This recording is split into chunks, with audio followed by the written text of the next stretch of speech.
Hello everyone, this is TJ with Robinhood Coins, and today we're hunting 2 rolls of pennies that I bought from eBay. I've seen several listings on eBay for unsearched rolls of wheat pennies, and some of the listings even show an Indian head ender. So I wanted to test them out and see if they were worth it. Hopefully we find some really good stuff for my collection and something really good for the Robinhood Coins giveaway for this video. As always, to enter that giveaway, all you have to do is comment on the video and we use a random comment picker to pick the winner. So when I was searching on eBay, I was particularly looking for listings that had a lot of 5-star reviews, and I was reading the reviews and making sure that the reviews had said that they had found a few decent coins. Obviously, they're not going to find all key dates or anything like that. And both of the listings that I found had several 5-star ratings. So I'm hoping that they will have some good coins in them, and I'm not expecting any key dates or anything, but it would be nice. On eBay, I noticed some listings were pretty cheap and didn't promise much, while others were more expensive, but the descriptions also suggested they would have better coins. So I bought this roll right here for $6.85 with free shipping, and considering shipping's about $3, $3.50, I mean, that's pretty cheap for a roll full of wheat cents. And then I got this one right here for $13.69 with free shipping. But the roll also has an Indian head ender, as you can see. And I don't want to pull it down to see what the year is, but it looks like 1905 or 1907. But either way, so we're going to go ahead and get into these rolls and we are going to see what we can find. I figured I'd go ahead and start with the cheaper one because I think that it's probably going to have more common and more 40s and 50s than the other one that was more expensive that had the Indian head ender.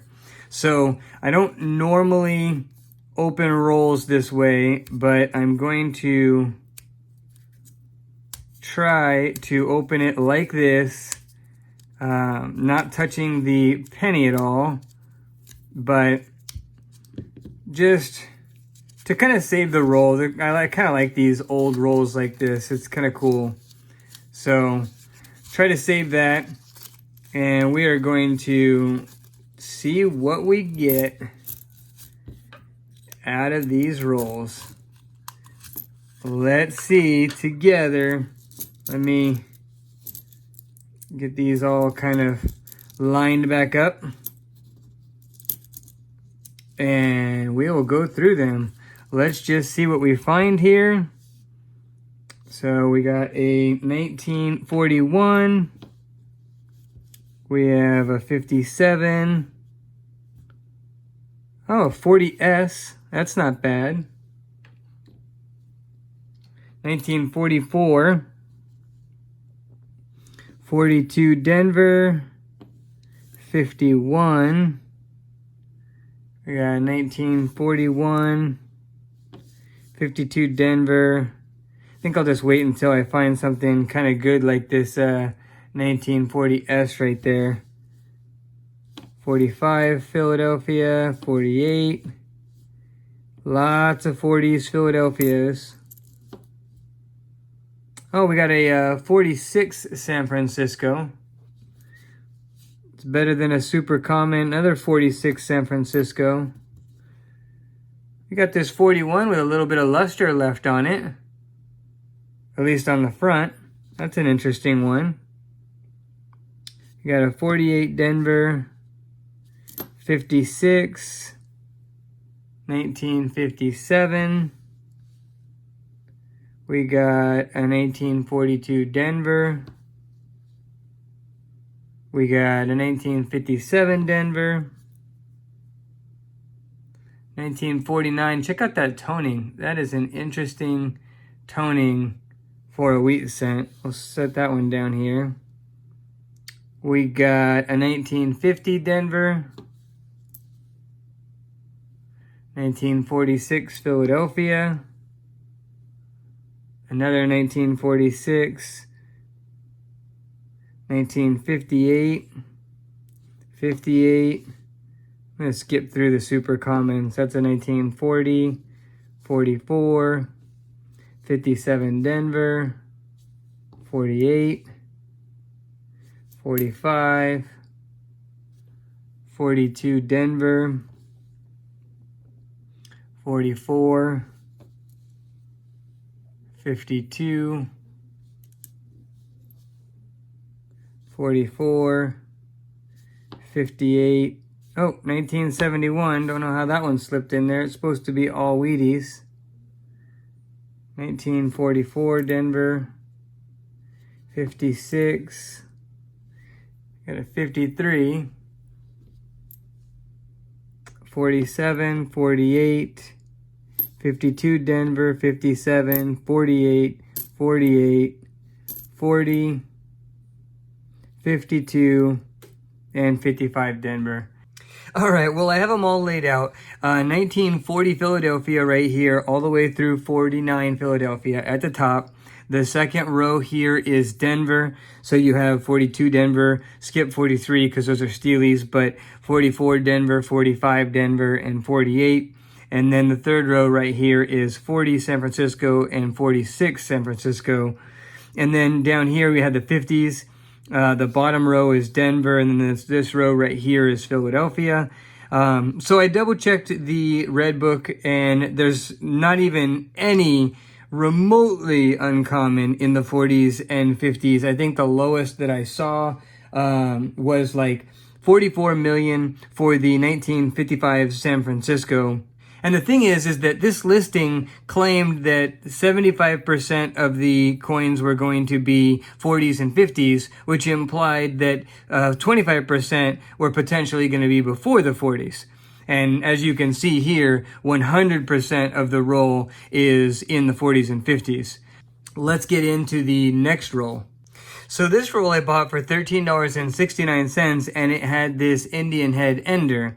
And so I'm hoping that this one has a little bit better quality coins in it, or rare coins, if you will. But I'm going to go ahead and open it on the side that doesn't have the Indian head, even though I'm not going to touch the coin. I just didn't even want to come close to messing up the Indian head, just in case it was the only thing worth anything in the roll. So let's go ahead and slide these out. Ooh, wow. Oh, wow. Oh, wow. It looks like we have some Steelies. That is crazy. That might make this roll worth it, just period. Look at that. Looks like 4 steel cents. Oh, that is cool. I mean, I know it's a paid for roll. It's not like a roll out of a box, a modern box or anything, but still very cool. And then look, an Indian head right there. This one might have more than one Indian head. Where did the Indian head go? I might have messed up the roll. That might be the Indian head that was on the end. So that must have been the one that was on the end. But let's get these back in there. All right. So let's go through these. This one looks a lot more exciting here. 1949. We'll just cover anything that is... We got a 45S. Still a modern, or 40s. Oh, we got a 1907 right here. Indian head. Gotta love that. That is exciting.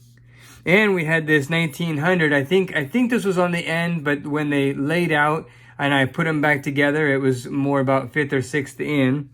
But so this one might have a few Indian heads right out the gates. 1945, another 45S, 53 San Francisco. That's interesting. Didn't get anything like that last time.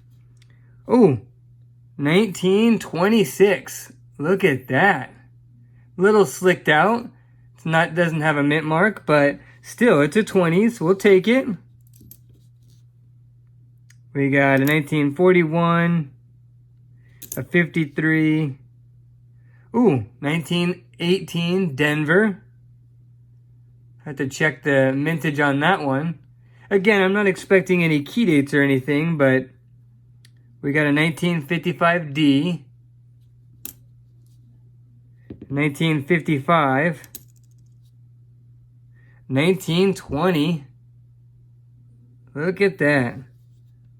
1917, That's great. A little slicked out, 1925, but still pretty good. And their Philadelphia, look at this, 1943. But man, that thing has got some corrosion, which is common in the steel cents. We got a 1956, a 1921. Do notice that all of the old ones are very slicked out.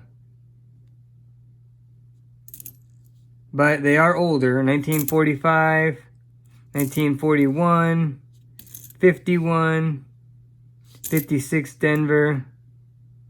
Got a 1930 Philadelphia. Another steel cent. Right there. It's interesting. We got a 1944 San Francisco. We got another 1930. Got a 1939. 1926. Pretty slick though. Got a 1958, 44, 46, 51. Still a little slicked out. Looks like 1943 San Francisco. Yep, that's pretty sure that's a 1943 San Francisco. That's pretty cool. 1951, 45, 44. Here's another Indian head. 1898. That's nice. I don't have that already. All right, 3 Indian heads. That's not bad at all. We got another 1946 San Francisco. 1937 Philadelphia. A 1903 Indian head. They had to love the Indian heads. 1941, 1940, 1950 Denver, 53 Philadelphia. Here's a 1943 Steely that's in decent shape. That's pretty cool. Gotta love that. It's a Philadelphia, but still, it's a Steely. 1954 and 1948. 1948. So I'll get these all organized and check the mintages, and I'll be right back. So here's the second roll all laid out and organized, and the top row right here is the best finds. We had 4 Steelies, we had the 4 Indian heads, then we had the second row right here from 1917 through 1939 Philadelphia, 1918 Denver, and all the rest were 40s and 50s. Now, one thing that was pretty exciting about this is that I believe these Steelies are fine 12 because you can see the lines in the wheat ears or the wheat head, and then also the cheekbone and the jaw are separated but worn. So looking at the red book, it looks like this is fine 12, and all 3 of those are that way, fine 12, and then this one is not.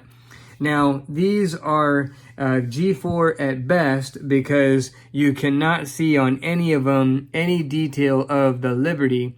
But as you can see, the rest of the detail is pretty good. You can read United States of America. The date is still very, very clear. You can see all the detail in the back, and all 4 of them are like that. So that's pretty exciting that the Indian heads are pretty good condition as far as legibility and everything. I mean, not anything better than good 4, but still pretty good. Well, based on these 2 rolls, I'm not going to recommend or purchase the $6 roll again, just because I was really expecting at least a couple 20s and 30s in the roll. And not only was it all 40s and 50s, there was even the 1971 in there. So not going to do that. However, the listing for the $13 roll that I bought, I really am happy with that. Prior to this, I only had 1 Indian head, so now I have a total of 5, so that's cool. I've never found a steel cent in bankrupt rolls, and there was 4 of them in this roll. So, and all of the steel cents and Indian heads were in decent condition. I mean, they weren't gradable or anything crazy like that, but they were decent. They had detail. You can see them. So that was really exciting. The store name is Stony T66. Here it is right here. And they took down the listing that I bought. However, there's other listings on there. One that I'm kind of interested in. It's an $8 listing, and it has a Indian head ender just like the one I bought. Now, it is $5 less than the one that I bought, so there may be less Indian heads and less steel cents, but the roll that I got from this store was good. I was happy with it, and so I may give them a try again on that $8 roll. But here's this store just for you to check it out. Now, again, this is only a one roll purchase from each of these stores, but I just wanted to share what I found. Well, the Robinhood Coins giveaway for this video is going to be this 1943 Philadelphia Steely. Got to love the Steely. That is really cool. And the 1907 Indian head. Pretty nice little shape right there. I mean, you can't read Liberty, but all the other detail is decent. So that's good. And then a 1940 Denver, 1941 Philadelphia, 42 Denver, 44 Denver, 46 San Francisco, and a 1951 Denver. Well, if you enjoyed this review or this two-roll hunt as much as I did, appreciate a thumbs up. If you like my content, so hit subscribe if you haven't already, and feel free to share with others, and so we can grow the channel, do more videos, and more giveaways. And with that, I will see you on the next hunt.